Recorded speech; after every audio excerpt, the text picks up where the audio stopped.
Assalamualaikum warahmatullahi wabarakatuh. Salam Merdesa untuk seluruh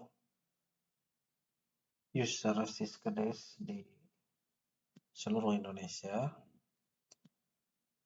Perkenalkan saya dengan YouTuber musiman yang hari ini tergelitik untuk membuat video terkait dengan penginputan penatausahaan di Siskedes karena melihat rekan-rekan saya yang masih mempunyai kesulitan dalam penginputan penatausahaan itu sendiri. Mungkin mudah-mudahan juga ini bisa berguna untuk teman-teman seluruh Indonesia yang dirasa sama memegang Siskedes dan juga punya kesulitan dalam penginputan penatausahaan.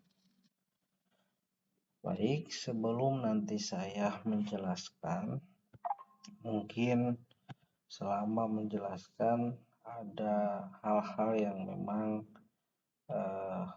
tidak sesuai atau memang tidak dirasa berbeda dengan apa yang teman-teman lakukan, itu kita bisa sharing atau bisa mengoreksi yang dirasa memang itu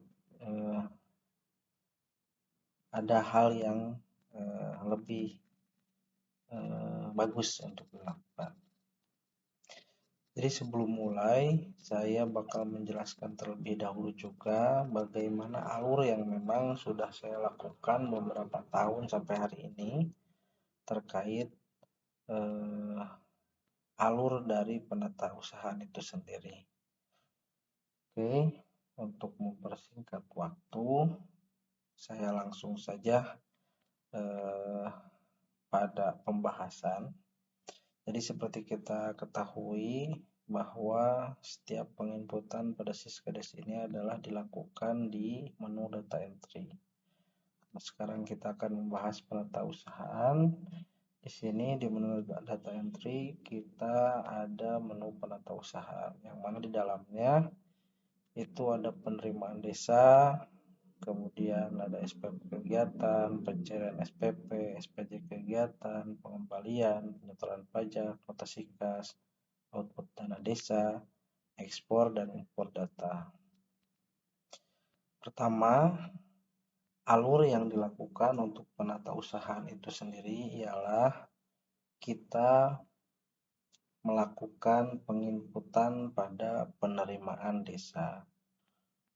Jadi penerimaan desa ini adalah setiap segala sesuatu yang diterima atau uang yang diterima oleh desa, baik berupa penerimaan transfer atau tunai, itu diinput di penerimaan desa. Jadi ketika desa memiliki penerimaan tunai atau penerimaan transfer, itu kita input di penerimaan desa. Setelah hal itu dilakukan, jadi ini tidak setiap kali melakukan penatausahaan harus diinput, tidak. Ini hanya diinput ketika desa menerima penerimaan tunai atau penerimaan transfer. Ketika tidak ada, ya jangan input. Cuman pasti langkah pertama ketika melakukan penatausahaan karena ada uang yang masuk ke rekening desa, baik itu secara tunai atau secara transfer. Baik, kemudian hal yang kedua yang harus dilakukan adalah bendahara itu melakukan penginputan SPP kegiatan. SPP itu adalah surat permintaan pembayaran terhadap sebuah kegiatan. Jadi setiap kaur, kepala urusan atau kepala kasih, kepala seksi sebagai pelaksana anggaran yang punya kegiatan, itu mereka membuat sebuah permintaan dana kepada bendahara yang kemudian nanti diinput di SPP kegiatan ini. Setelah melaksanakan penginputan SPP kegiatan, itu bendahara nanti melakukan pencairan uang ke bank dari rekening desa, yang mana uang ini dicairkan atas dasar permintaan yang dibuat oleh kepala urusan dan kepala seksi.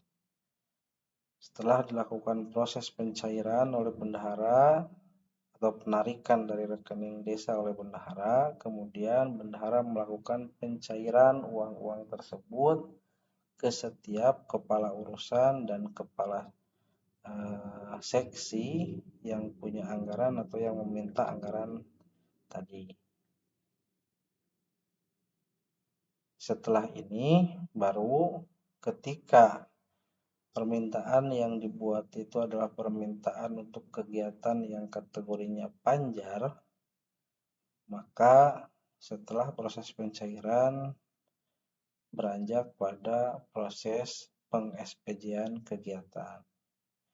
Tapi ketika SPP yang dibuat adalah SPP definitif, maka setelah proses pencairan ketika tidak ada beban pajak atau pemotongan pajak terhadap kegiatan tersebut, maka setelah proses pencairan itu selesai sampai di sini. Tapi ketika SPP definitif itu ada beban pajak di dalamnya yang harus disetorkan, maka setelah proses pencairan bendahara harus menginput di penyetoran pajak. Tapi ketika SPP yang dibuat atau kegiatan tersebut masuk pada kategori kegiatan panjar, maka setelah pencairan SPP, bendahara harus melakukan peng-SPJ-an. Setelah peng-SPJ-an dirasa kegiatan tersebut punya beban pajak yang harus dibayarkan, maka setelah SPJ selesai baru ke penyetoran pajak. Atau ketika proses peng-SPJ-an kemudian kegiatan tersebut itu dari uang yang dimintakan ternyata realisasinya lebih sedikit daripada yang dimintakan, maka ada proses pengembalian panjar ke bendahara. Kemudian kalau bendahara menyetorkan kelebihan uang tersebut ke bank, maka disetorkan di menu pengembalian. Tapi ketika tidak ada, maka cukup selesai di SPJ kegiatan atau penyetoran pajak. Nah, itu mungkin menjadi alur yang harus dilakukan oleh kita ketika akan melakukan penatausahaan. Jadi pertama, tadi saya katakan bahwasannya kita menginput penerimaan desa terlebih dahulu. Nah, di dalam menu penerimaan desa, kita akan menemukan 3 pilihan, itu ada penerimaan tunai, penerimaan bank, dan penyetoran. Jadi penerimaan tunai ini itu bukan artian penerimaan PAD, tapi penerimaan tunai ini adalah setiap penerimaan yang diterima oleh bendahara desa dari pihak kedua secara langsung tanpa melalui mekanisme bank, maka itu disebut penerimaan tunai. Jadi ketika misalnya bendahara menerima uang dari pihak kedua berbentuk tunai cash yang langsung dipegang oleh bendahara, itu maka masuknya adalah penerimaan tunai. Tapi ketika uang yang diterima oleh desa dari pihak kedua itu tidak melalui tangan bendahara tapi langsung ada di rekening bank, rekening desa, maka itu dikatakan penerimaan bank. Dan untuk penyetoran yang ada di sini itu digunakan ketika tadi bendahara desa menerima uang dari pihak kedua secara tunai kemudian akan disetorkan ke rekening desa, Maka setelah penginputan di penerimaan tunai ini harus juga diinput di penyetoran. Tapi ketika desa menerima penerimaan tunai kemudian tidak disetorkan oleh bendahara ke rekening desa tapi disimpan di kas bendahara, maka ini tidak perlu masuk ke proses penyetoran, cukup hanya diinput di penerimaan tunai. Cuman secara aturan memang ketika penerimaan tunai diterima oleh bendahara desa, alangkah lebih baiknya bendahara desa menyetorkan penerimaan tunai tersebut ke rekening kas desa yang mana diinput di penyetoran. Sedangkan penerimaan bank itu tidak usah lagi diinput di sini, tapi hanya cukup di penerimaan desa, penerimaan bank saja. Oke. Kemudian kita masuk ke SPP kegiatan. Di dalam menu SPP kegiatan itu ada 3 item, yang mana pertama SPP panjar kegiatan, SPP definitif, SPP pembiayaan. Jadi panjar ini adalah kegiatan yang dimintakan oleh pelaksana anggaran KAUR atau KASI kepada bendahara, yang mana kegiatannya ini akan dilakukan setelah uang diterima. Tapi untuk SPP definitif ini adalah kegiatan yang sudah dilakukan dan ketika uang diterima, kegiatan itu sudah berakhir atau ketika uang diterima oleh pelaksana anggaran KAUR atau KASI, kegiatan itu sudah selesai dilaksanakan. Kalau yang ini mah kegiatan itu baru dilaksanakan ketika kepala urusan pelaksana anggaran KAUR atau KASI menerima uang, baru dia melaksanakan kegiatan. Tapi kalau SPP definitif ini, kepala pelaksana anggaran KAUR atau KASI itu kegiatannya itu sudah dilaksanakan. Jadi sudah dilaksanakan, jadi ketika proses pencairan uang ke pelaksana anggaran, mereka hanya membayar hutang istilahnya. Sedangkan SPP pembiayaan itu adalah untuk SPP yang dibuat untuk pembayaran pembiayaan desa, seperti penyertaan modal BUMDes atau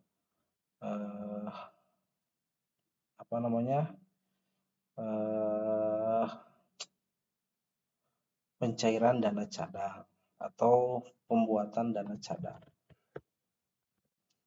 Nah,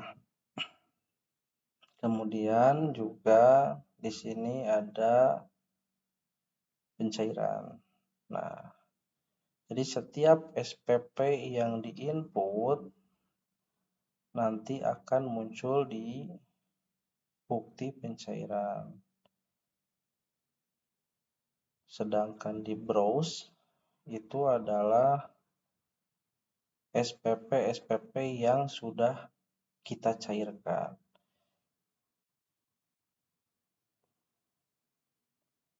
Kemudian di SPJ kegiatan, ketika tadi SPP-nya itu panjar, maka setelah proses pencairan itu SPP bakal muncul di halaman ini. Tapi ketika belum proses pencairan dilaksanakan, maka SPP tidak akan muncul di menu tersebut. Nah, sedangkan di mutasi kas itu ada pengambilan, penyetoran bunga, pendapatan bunga, biaya admin bank. Nah, untuk proses pengambilan adalah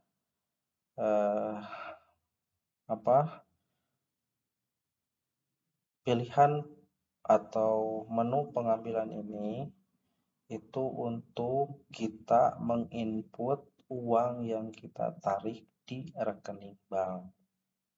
Ketika uang yang kita tarik ternyata terjadi kesalahan penarikan, misal kita meminta 10 juta, tapi yang diberikan oleh bank itu 10 juta 500 atau 15 juta. Kita hanya minta 10 juta tapi diberikan 15 juta, berarti ada kelebihan di situ. Maka untuk mengembalikan kelebihan yang 5 juta tersebut itu kita input di penyetoran. Jadi kalau misalnya kita minta 10 juta kemudian dikasih 15 juta karena kesalahan misalnya dari teller ataupun dari kesalahan yang kita buat, maka untuk mengembalikan uang itu yang menjadi kelebihannya kita input di penyetoran. Nah, kemudian ada pendapatan bunga ini untuk menginput bunga bank yang kita terima. Sedangkan biaya admin bank itu untuk menginput admin yang harus kita keluarkan setiap bulannya sebagai biaya dari pembebanan rekening kas desa. Kemudian ada pengembalian. Jadi pengembalian ini, menu pengembalian ini tadi yang saya katakan di awal.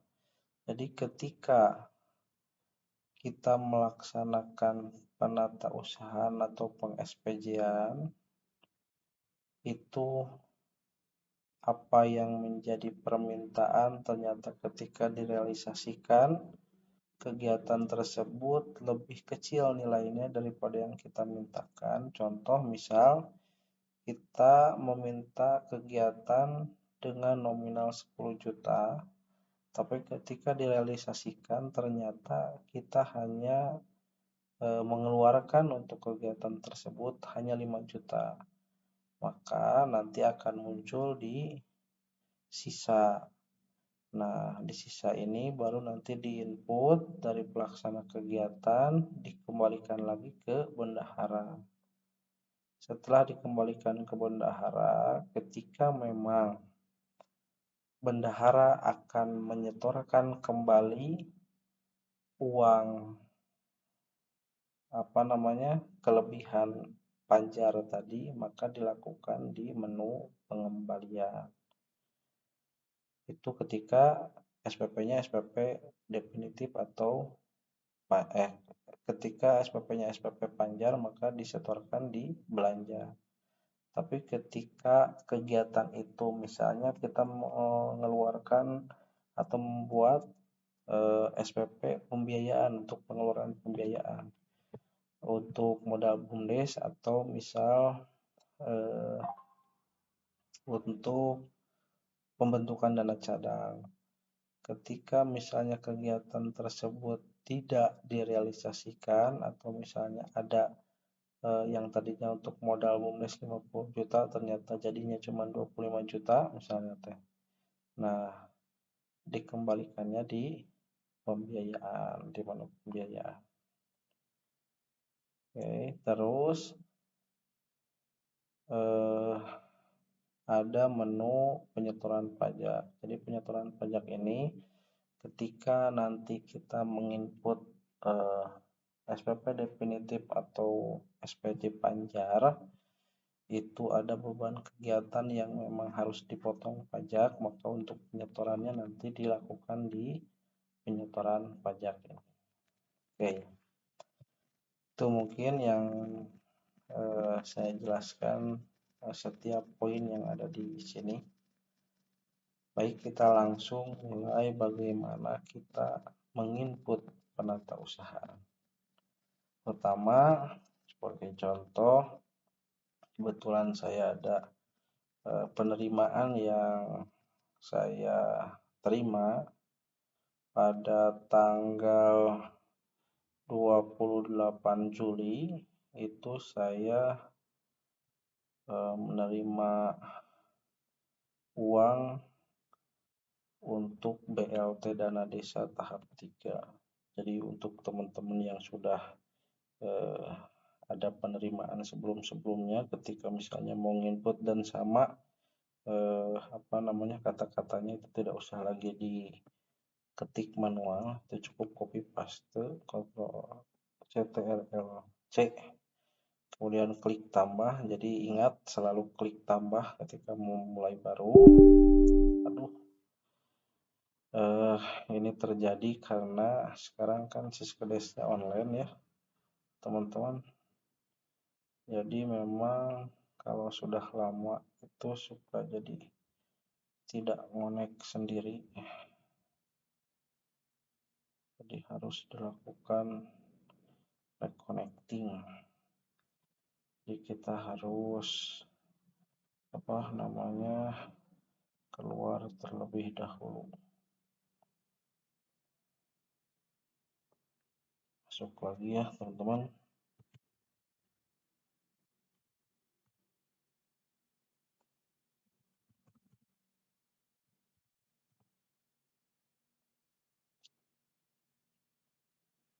Oke, kita masuk tadi ke penerimaan. Saya ternyata punya penerimaan tanggal 28, yaitu penerimaan BLT Dana Desa. Terus cukup Ctrl C dari sini, tambah tanggal 28 Juli. Nah, saya punya penerimaan BLT Dana Desa triwulan ketiga. Itu kita pilih rekening bank, banknya Bank BCB. Kalau untuk nama penyetor ini mangga mau BPKAD atau nama kepala BPKAD-nya mangga, itu terserah teman-teman itu mah.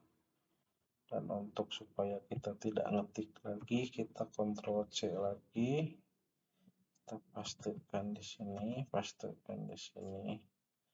alamatnya Sumedang. Nah, sengaja saya selalu memakai kata penerimaan di depannya untuk setiap penerimaan. Itu supaya nanti kalau di print, kalau dicetak itu tidak lagi harus ini belum, seperti inilah. Nah, jadi kita untuk penerimaan saya buat selalu ada kata-kata penerimaan di depannya supaya tidak bingung saja sih. Ini mah terserah teman-teman bagaimana redaksinya, nanti sesuaikan saja. Nah, setelah diinput seperti ini, teman-teman harus klik 2 kali untuk kemudian mengambil kode rincian anggaran. Karena BLT Dana Desa itu dari Dana Desa, maka kita pilih Dana Desa.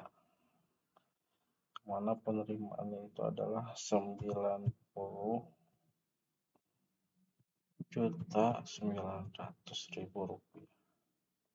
Oke, kita simpan, kemudian kembali lagi 90.900.000 rupiah, karena ini triwulan tes atau triwulan itu 3 bulan. Kebetulan saya per bulannya sebesar 30.300.000. Oke, setelah itu dilakukan, karena ini penerimaan bank, jadi saya tidak usah lagi lakukan penyetoran, cukup di penerimaan bank saja. Oke, saya contohkan membuat sebuah SPP. Nah, kebetulan saya SPP definitif nih. Pelaksana kegiatan kemarin ke bendahara meminta untuk adanya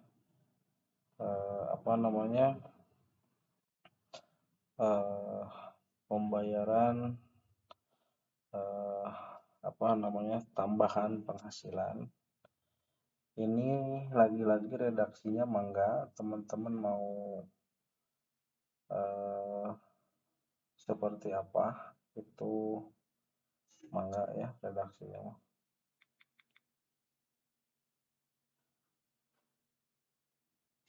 seperti apa mangga, karena nanti ini mah senyamannya kalian saja, mungkin mau redaksinya seperti apa, cuma saya selalu menambahkan di SPP definitif itu dengan kata pembayaran di depannya, supaya nanti kalau misalnya dicetak tuh wah, misalnya ketika dicetak itu, nah ini SPP definitif dan SPP panjang itu pasti sama ya, maka kalau kata-kata di depannya pembayaran itu saya sudah tahu ini definitif berarti. Tapi ketika di depannya ada kata-kata panjar, makanya kalau untuk SPP panjar itu saya pakai kata-kata panjar depannya semua.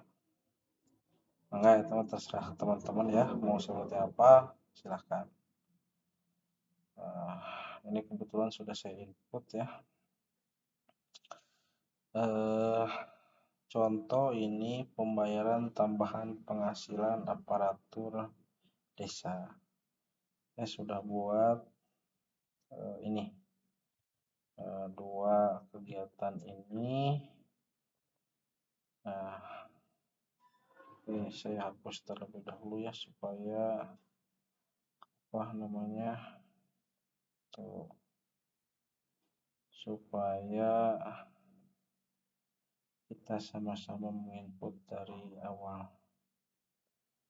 biar saya tidak usah ngetik lagi ya teman-teman. Kita hapus ini dulu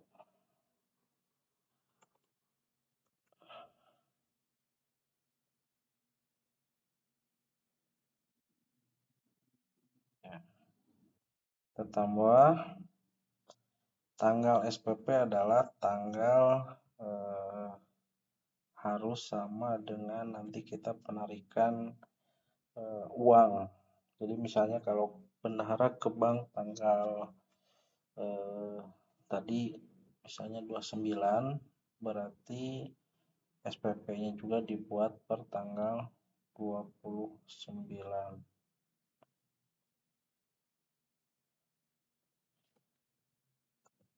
Pembayaran tambahan penghasilan aparatur pemerintah desa.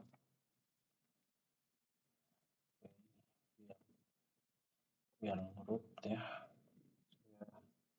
Request terlebih dahulu, oke.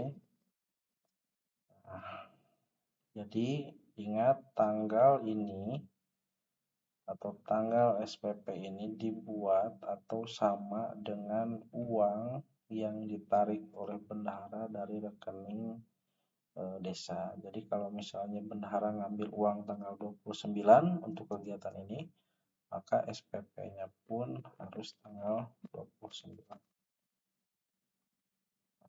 Kita klik 2 kali di yang tadi sudah kita input, maka kita akan dialihkan pada rincian SPP, yang mana rincian ini untuk kita klik tambah, kemudian titik 3 di sini,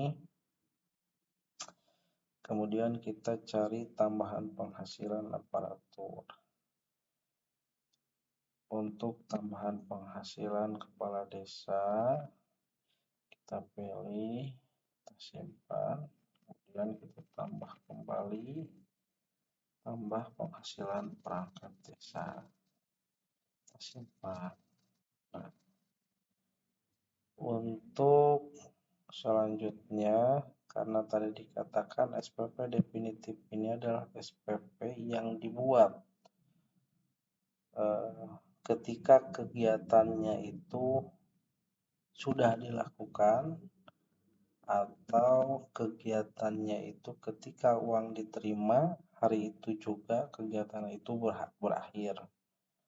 Jadi karena ini hanya memberikan siltap atau tambahan penghasilan tetap, maka ini saya masukkan di SPP definitif, karena ketika uang diambil oleh bendahara kemudian dikasihkan kepada pelaksana kegiatan atau pelaksana anggaran, maka kegiatan itu bisa hari itu juga beres gitu. Nah, seperti halnya ini tambahan penghasilan kepala desa, kita klik 2 kali lagi, nanti kita akan diarahkan pada kwitansi. kita tambah, nomor ini sudah ngelink sendiri ya teman-teman dengan kwitansi sebelumnya. Nah, karena kita ini SPP yang kita buat adalah untuk kegiatan definitif, maka kegiatannya itu tidak akan bisa melebihi tanggal SPP. Jadi kalau tanggal SPP-nya tadi tanggal 29 bulan 7, maka kwitansinya pun harus maksimal tanggal 29 bulan 7 atau sebelum tanggal 29. Kita contohkan, kita bikin tanggal kwitansi itu lebih dari tanggal SPP. Contoh tanggal 2 Agustus ya. Ini dulu, asal dulu. Misal tadi 5 juta. Nah, simpan. Nah, tanggal bukti kwitansi tidak boleh melebihi tanggal SPP. Maka apa yang harus kita lakukan? Berarti otomatis tanggal kwitansi itu harus sama dengan tanggal SPP. Karena asumsi SPP definitif ini atau kegiatan definitif ini ialah kegiatan yang sudah dilakukan atau kegiatan yang pada hari itu juga kegiatan itu selesai.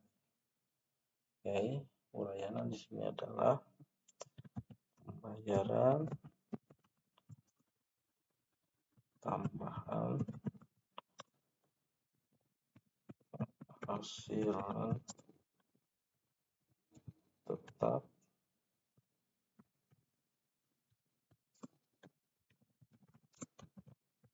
desa Lampung TPAPD.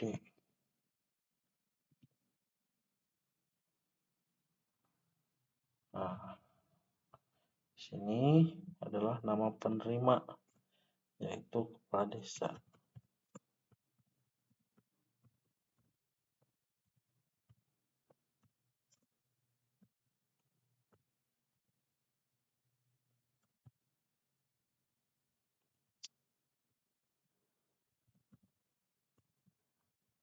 Jadi, nah, itu teman-teman.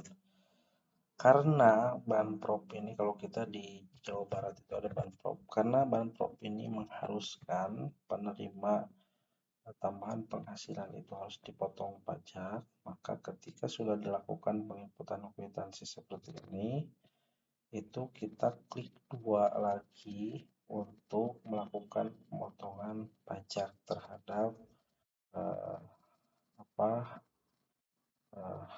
kegiatan ini. Kita klik lagi tambah, kemudian kita klik potongan. Untuk potongan siltap, honor dan sebagainya itu adalah potongan pajak PPh 21 ya teman-teman.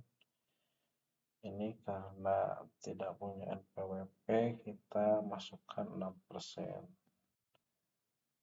Jadi untuk pajak yang harus dikeluarkan yaitu sebesar 300.000.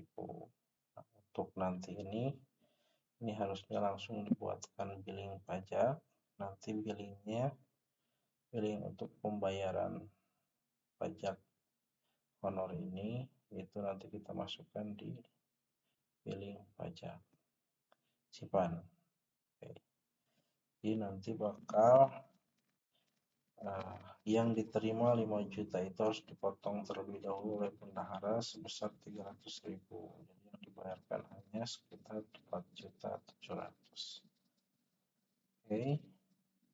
Setelah itu dilakukan, kemudian kita juga copy paste biar tidak usah lagi mengetik teman-teman. Nah, kita masuk ke tambahan penghasilan untuk tambah lagi, kemudian kita masukkan tanggal, kemudian kita masukkan uraian. Tadi kepala desa, sekarang perangkat desa ya. Perangkat desa yang mana perangkat desa itu total keseluruhannya adalah 20 juta.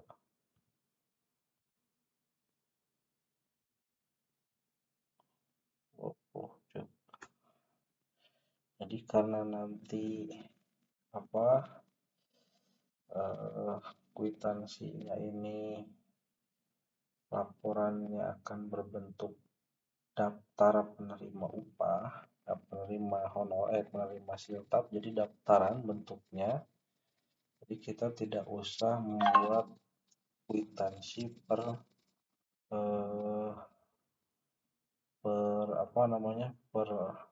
nama penerima. Cukup nama pertama yang ada di daftar penerima tersebut. Misalnya perangkat itu daftar penerima pertamanya pasti sekretaris desa. Kita masukkan sekretaris desa.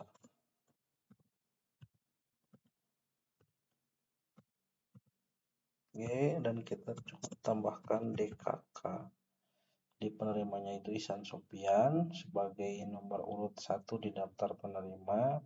DKK ini menunjukkan bahwasannya 20 juta itu bukan hanya untuk Ihsan Sopian tapi untuk DKK juga. Jadi ada banyak penerima di situ. Cuma nanti bentuknya kan daftaran, jadi cukup hanya satu kwitansi saja. Berbeda ketika satu kwitansi, satu daftar penerima itu beda lagi. Berarti kita harus buat sebanyak penerima itu. Cuman karena memang kita daftaran, cukup hanya yang diambilnya adalah nomor urut pertama di daftaran siapa, kemudian tambahkan DKK saja belakangnya. Simpan. Kemudian seperti tadi, karena ini harus ada potongan juga, maka kita klik 2 kali. Kita masuk ke potongan. Kemudian klik lagi tambah. Kita masuk ke PPh 21. Kita klik, jadi dari 20 juta itu ada potongan 1.200.000 yang mana nanti ini dibagi rata. Misalnya kalau penerimanya ada 10, berarti 1.200.000 bagi 10 saja gitu Pak. Nanti ini harusnya kan tadi seperti tadi kita harus bikin dulu billing sebetulnya. Nah, kalau sekarang kita kosongkan saja dulu, nanti kita input terpisah. Simpan. Nah, jadi dari 20 juta yang diterima itu harus disetorkan untuk pajak sebanyak 1.200.000 yang mana keterimanya hanya 18.800.000. Oke. Nah, sudah dilakukan, jadi TPAPD totalnya itu 25 juta. Nah, kemudian sekarang kita masuk ke tambahan tunjangan BPD. Kenapa di sini ada banprop?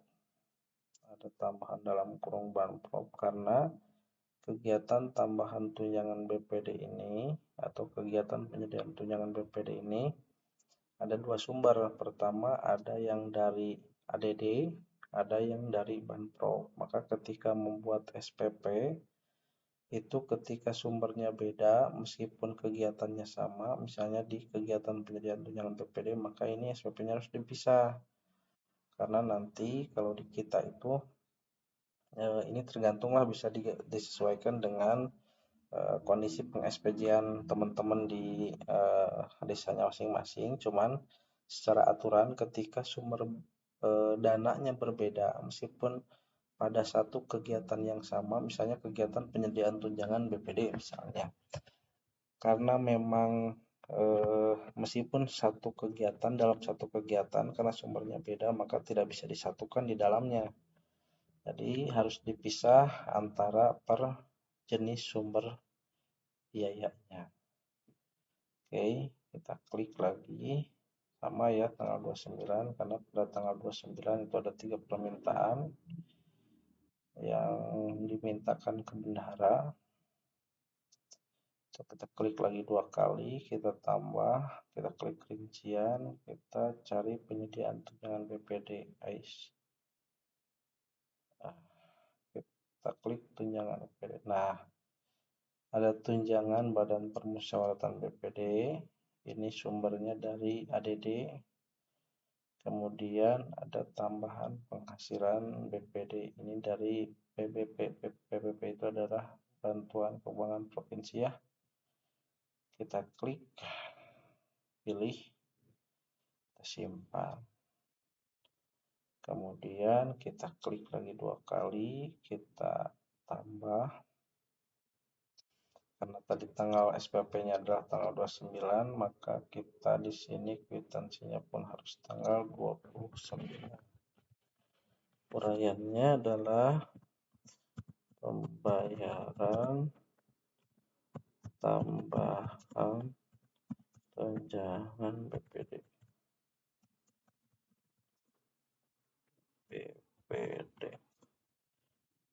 Kurung Pemprov. Kalau tidak mau pakai dalam kurung juga tidak apa-apa, ini menyesuaikan saja. Tadi kata saya juga redaksi mangga disesuaikan oleh teman-teman. Nilainya itu sebesar 5 juta rupiah. Jadi karena BPD ini adalah lembaga, kemudian nanti proses bukti dari untuk mendukung kwitansi ini juga adalah daftaran, maka kita juga akan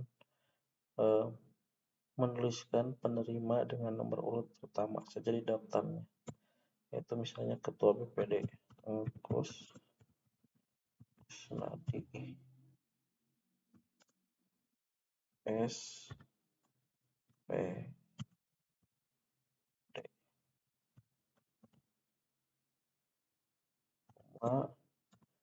DKK simpan. Karena ini juga sama sumbernya dari Banpop, maka ini diharuskan ada pemotongan pajak. Klik potongan pajak ke PPh 21.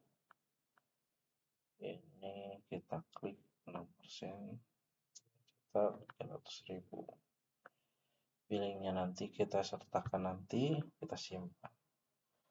Jadi dari 5 juta itu yang diterima hanya 4.700.000 karena ada pemotongan pajak sebesar 300.000. Oke, seperti itu. Kemudian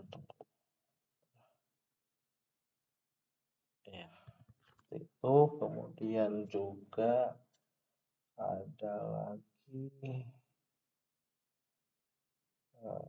sudah kita contohkan saja 2. Jadi setelah ini dilakukan tadi ya, kita sudah ada permintaan nih sebanyak 5 juta, 25 juta, berarti 30 juta, 32.419 ditambah ini berarti 30 juta 32.419 rupiah. Nah, setelah dilakukan penginputan SPP,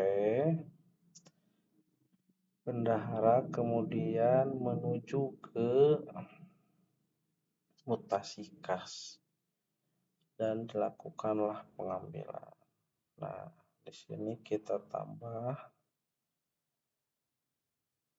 tanggalnya sama tanggal 29. Ya, tanggal 29. Keterangannya di sini sengaja saya ini memakai kata pengambilan ya. Itu untuk mempermudah saja saya sebetulnya supaya nanti ketika di print itu tidak usah pusing tinggal katanya apa. Jadi saya tahu oh itu pengambilan, oh itu penerimaan dan sebagainya. Ini mangga disesuaikan dengan bagaimana enak kalian saja. Teman-teman semua bagaimana enaknya mangga. Sini pengambilan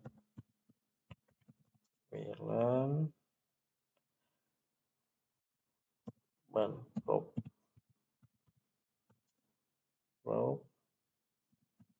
untuk kegiatan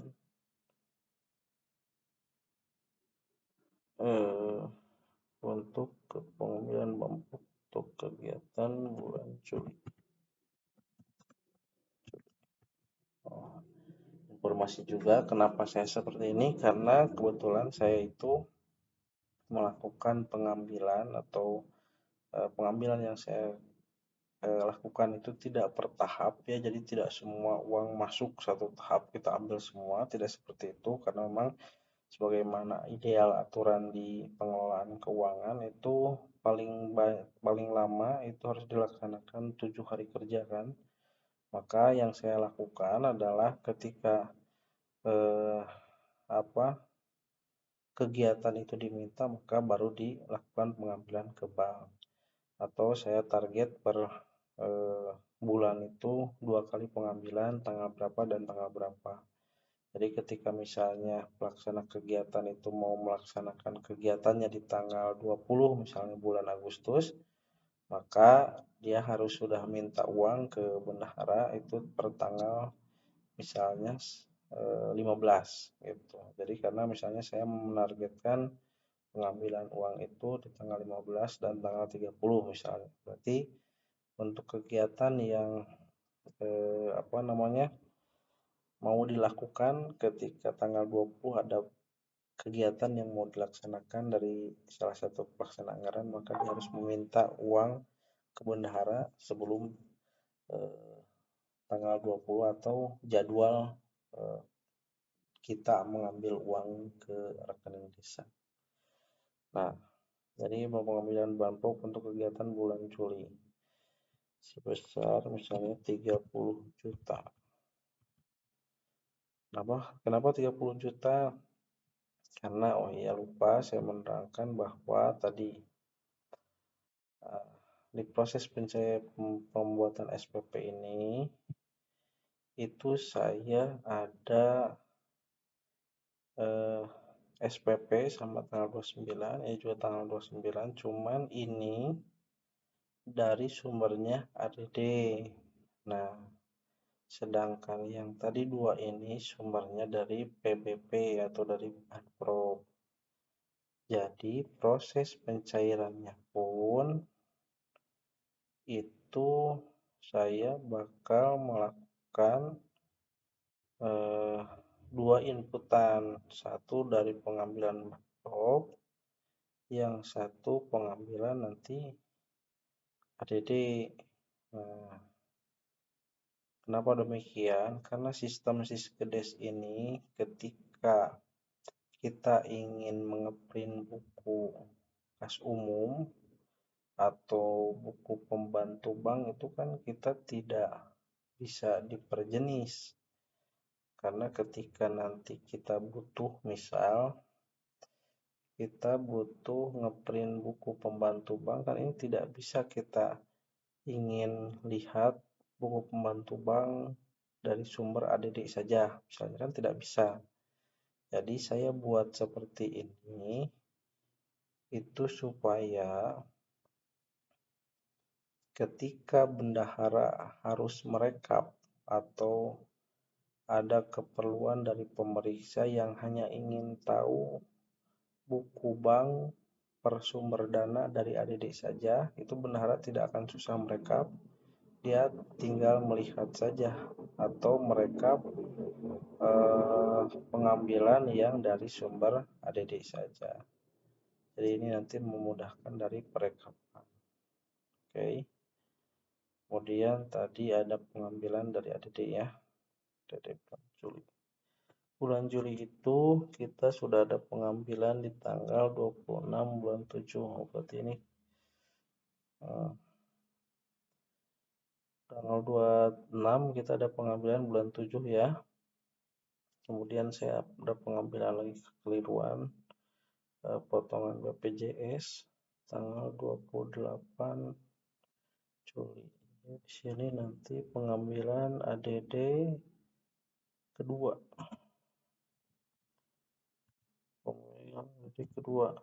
Pengambilan kedua kalinya. Pengambilan kedua ADD untuk pembiayaan kegiatan bulan Juli sebesar 32.419. Nah, jadi ketika tadi kita membuat SPP, itu kita masuk ke mutasi pengambilan. Karena apa yang nanti harus keluar dari rekening desa itu berdasar. Jadi ketika misalnya bendahara ngambil 50 juta itu dasarnya apa? Gitu. Dasarnya yaitu permintaan kan gitu. Maka permintaan itu ya diinputnya kan di SPP. Maka nanti ketika pelaporan mengharuskan, misalnya SPP register per tanggal, tadi tanggal 28 ya teman-teman, tanggal 28 Juli. Tanggal 28 Juli. Nah, ketika mengharuskan pelaporan atau pemeriksa ingin mengetahui SPP per tanggal 28 21 28 nih. Aduh. Oh, astagfirullahaladzim. 29. Sorry. Tanggal 29 itu misalnya pemeriksa melihat ada pengeluaran uang. Oh iya, saya belum belum ada yang saya input di SPP, biarkan saja ya. Nantilah cobain cuma contoh saja biar tidak terlalu lama. Misalnya di tanggal, misal ini kita asumsikan saja 32/419 lah kita asumsikan ya. Ketika tanggal 29 ada uang yang keluar senominal ini, maka kita misalnya tanggal 28 tanggal 29 ya, buku pembantu bank itu ada uang yang keluar aduh, salah, tunggu, saya salah memasukkan tanggal di sini. Pengambilan, iya kan betul, lupa saya, maaf. Nah, tanggal 29 ya. Nah,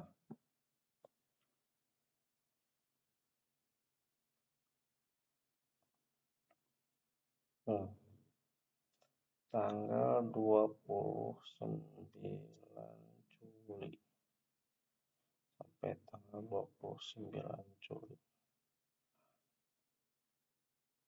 Nah, ketika di rekening bank itu ada pengeluaran sebesar 30.032.419 rupiah. Itu pasti uang ini harus ada dasar kenapa bisa keluar, kan gitu. Ini kenapa ada pengeluaran segini? Dasarnya apa ngambil uang di rekening sebesar segini? Dasarnya adalah karena ada permintaan dari para pelaksana anggaran per tanggal 29 Juli itu sebesar 30.032.419 rupiah. Jadi ketika register SPP pengeluaran dengan pembantu bank per tanggal itu bakal sama hasilnya. Jadi bendahara mengeluarkan uang dari rekening desa itu berdasar. Dasarnya apa? Dasarnya yaitu permintaan tadi dari para kasih atau kaur yang menjadi pelaksana anggaran. Jadi tidak bisa serta-merta kita mengeluarkan uang dari rekening desa itu tanpa ada dasar permintaan. Karena nanti bakal ditanya buat apa dikeluarkan kan gitu kalau memang tidak ada kebutuhan atau permintaan untuk hal tersebut. Nah, setelah dilakukan mutasi pengambilan tadi, otomatis logikanya uang itu sudah berada di tangan bendahara. Maka proses selanjutnya adalah melakukan pencairan. Nah, karena tadi kita sudah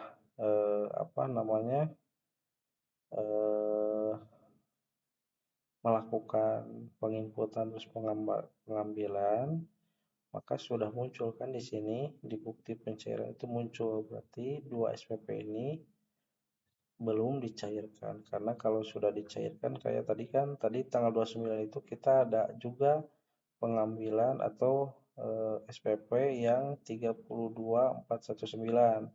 Sekarang di sini kan nggak ada. Nah, karena itu sudah dicairkan sebelumnya. Nah, ini tanggal 29.07 sebesar 32419. Jadi ketika proses sudah dicairkan, maka bakal pindah dari bukti pencairan ke Buraus.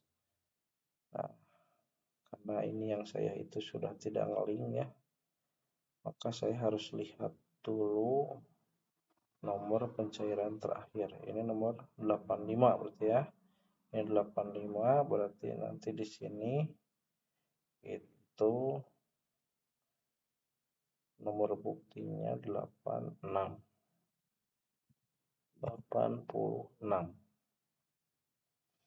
Tanggalnya ialah tanggal 29. Jadi ketika ngambil duit tanggal 29 itu harus langsung dikasihkan oleh bendahara ke pelaksana anggaran sifat. Nah, oke. Untuk supaya kita tidak pusing, kita klik lagi ini biar dia hilang.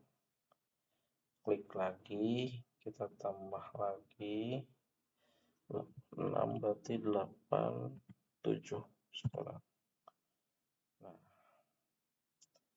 itu tanggal 29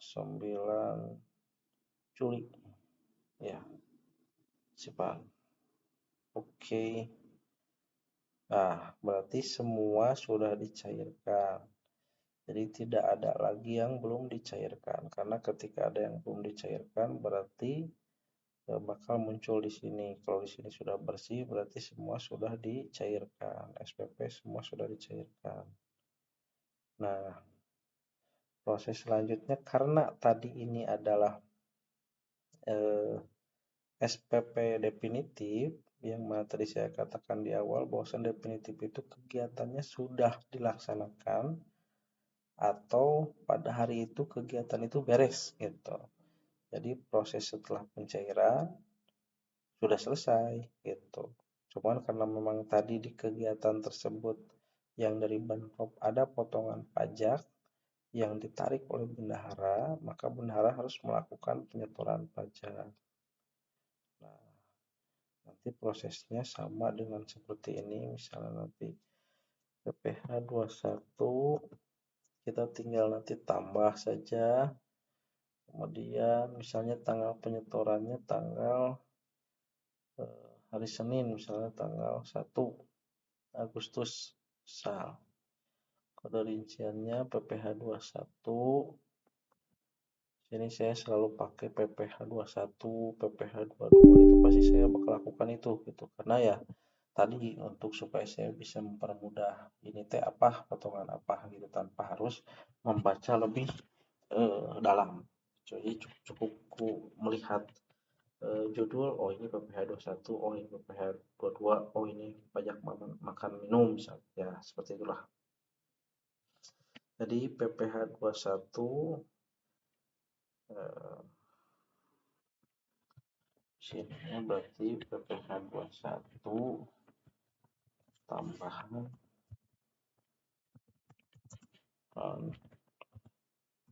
penghasilan tetap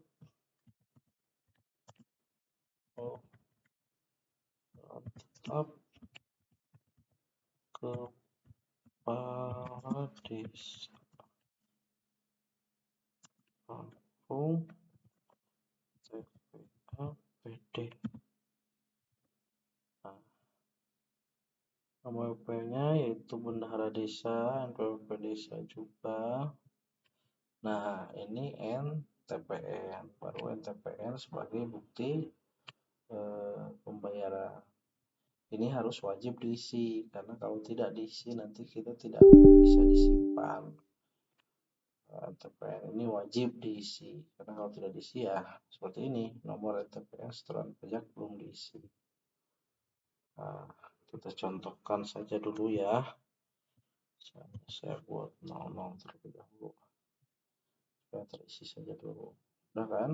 Nah, maka sekarang kita klik 2 kali, masuk pada proses tambah. Kita tinggal klik yang hijau ini. Nah, tadi kan potongan kepala desa itu 300.000 ya. Jadi nanti kita juga harus catat nomor kwitansinya. Takutnya kan di sini ada 300.000 ya. Mana yang kepala desa, mana yang BPD kan tadi. Makanya kita harus catat nomor kwitansi ini. Nah, ketika nanti kita melakukan penyetoran pajak, kita akan bingung sendiri nanti ketika misalnya ada pajak yang sama seperti ini. Jadi sebetulnya yang mana nih yang dikategorikan sebagai PPh 21 penghasilan tetap kepala desa itu yang mana? Karena ketika kita klik kita akan bingung. Jadi makanya harus ada nomor kwitansi juga, kita harus catat. Misal kita klik yang ini, simpan, nah, baru selesai. Jadi proses penatausahaan kegiatan definitif itu selesai di penyetoran pajak ketika ada penyetoran pajak. Tapi ketika tidak ada penyetoran pajak, maka kegiatan definitif itu akan selesai ketika kita melakukan proses pencairan. Demikian yang bisa saya jelaskan terlebih dahulu ke teman-teman, karena nanti saya bakal buat lagi untuk panjar dan yang lainnya lebih detail, sambil saya juga nanti menginput ketika ada kegiatan supaya memang bisa berjalan natural lah ya, biar enak gitu. Karena sekarang saya lagi tidak ada yang harus diinput di kegiatan panjar. Jadi nanti ketika ada kegiatan panjar nanti saya coba buat video lagi untuk penginputan panjar lebih ke praktek yang benar-benar langsung input gitu, biar teman-teman lebih paham. Cuman tadi ya saya katakan bahwasannya ketika kita menginput alurnya itu ya tadi kita membuat dulu SPP, kemudian SPP ini menjadi dasar kita melakukan penarikan uang di rekening kas desa. Jadi ketika di bank itu ada keluar uang misalnya 20 juta, 30 juta, itu harus berdasar. Nah, dasarnya tadi apa? Permintaan di SPP itu. Nah, ketika definitif itu cukup di pencairan beres, ketika ada pajak berarti harus disetorkan terlebih dahulu. Tapi kalau untuk panjar, ketika sudah dicairkan masuk ke menu SPJ kegiatan. Ketika misalnya SPJ kegiatan itu tadi ada sisa ya, sisa dari kegiatan panjar itu, maka misalnya di sini ada sisa nih misalnya. Itu dilakukan klik 2 kali, kemudian tambah ini untuk mengembalikan uang dari pelaksana anggaran ke bendahara kembali. Kemudian ketika bendahara ingin menyetorkan sisa panjar tersebut ke bank, maka diikuti pengembalian, kemudian klik belanja, kemudian input di sini. Demikian yang bisa saya sampaikan atau yang saya bagi ke teman-teman semua. Jadi kalau untuk redaksi mangga itu mau bebas, seenak kalian supaya kalian paham juga. Cuman untuk pembuatan SPP itu sendiri, ketika tadi ya saya katakan ketika tunjangan BPD ini di kegiatan penyediaan tunjangan BPD ini ada 2 sumber yang digunakan, maka SPP yang dibuat pun harus terpisah. Jadi mana yang dari sumber A, mana dari sumber B. Jadi tidak boleh disatukan secara sekaligus karena memang di dalamnya itu ada 2 sumber. Jadi ketika nanti pelaporan mengharuskan LPJ itu harus disusun berdasarkan sumbernya, per sumber, misalnya banprop saja, ADD saja, maka ketika kita sudah melakukan hal ini, kita tidak bingung harus seperti apa nyepritnya ya. Kita tinggal SPP-nya yang banprop saja, yang ada di ADD saja gitu. Itu yang bisa saya share. Mudah-mudahan teman-teman tidak puas ketika misalnya nanti ada yang kurang paham atau kurang jelas. Maaf juga belepotan saya menerangkannya. Dan apabila terlalu cepat saya mohon maaf karena memang ini adalah video pertama saya membuat sebuah tutorial. Jadi kalau misalnya masih terasa cepat, terlalu cepat atau tidak jelas atau masih kesana kemari, mohon maaf yang sebesar-besarnya. Yang sebesar-besarnya, mudah-mudahan tidak puas ketika ada yang harus ditanyakan atau ada yang kurang jelas, mangga komen saja, tanyakan saja. Insya Allah kalau memang saya baca, saya pasti jawab. Itu mungkin segitu saja yang bisa saya bagikan. Terima kasih, mudah-mudahan kalian juga bisa support channel saya atau video saya, YouTube saya, supaya ya saya juga semangat ketika misalnya teman-teman antusias dengan apa yang saya bagikan. Saya juga lebih semangat untuk membuat konten-konten terkait Siske khususnya lebih sering lagi. Itu mungkin yang dapat saya sampaikan. Terima kasih banyak. Sampai jumpa kembali. Tetap semangat para pejuang Siske, karena administrasi itu nomor 1. Sekian dari saya. Assalamualaikum warahmatullahi wabarakatuh.